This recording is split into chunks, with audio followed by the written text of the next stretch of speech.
To the homework, and I just wanted to show you an example of how to use the midline to find the amplitude and a period example also. So here's the first problem or first example. Given the graph of a sinusoidal function, okay, a sinusoidal function just means a function that has to do with the curve of like a sine graph, okay? So these are called sinusoidal functions. It's a little bit of an awkward word, but sinusoidal. We can analyze it to find the midline, amplitude, and period. Consider, for example, the following graph. Okay, so here's a graph.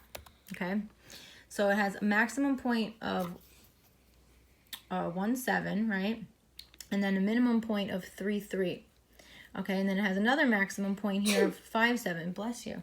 Okay, so you can use this to determine where your midline is going to be, right? So the midline, if this is over here, this goes up to 7, and this goes down to 3, right? If you're talking about your y's, you're looking at your y's from 7 to 3, right?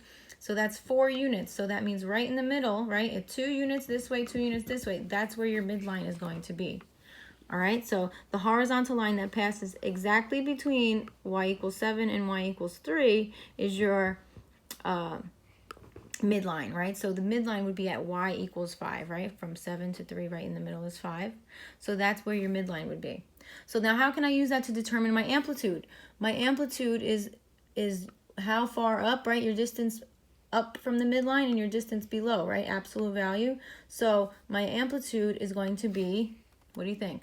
2, right? The vertical distance between the midline and any of the extremum points is 2. Okay, so from the midline up here is 2 units, and it's going to go down 2 units, and it's always just going to bounce back and forth between, never going to go higher than 7 or lower than 3 here on the y. So it's just going to bounce there. So your amplitude is 2 here because it's 2 up, 2 down, right? So 2. Okay, and then remember period is, you can use, so this says the distance between the 2 consecutive maximum points is 4, so that's the period. All right, so again, sometimes period can be difficult for students to grasp. It's just one cycle of like a pattern, right? So it starts here, it goes down, and then it goes back up. And then, so that's one period, because then it's going to repeat again, down and back up. You can start at any point of the graph. You could go from here and go down one bump down, one bump up. That's also a period, but it's going to be the same period, okay? It's always going to be, in this case, it's a distance of 4, right? So let's just use the one that they have here. It goes from this point here, it's going to go swoop down and back up. So this, the distance from here, from 1 to 5, right? If you're looking at your x's, your period goes from your x, okay? Your length here. So it's 4, okay? If I went from here, if I use this as my period, this is at 2, right?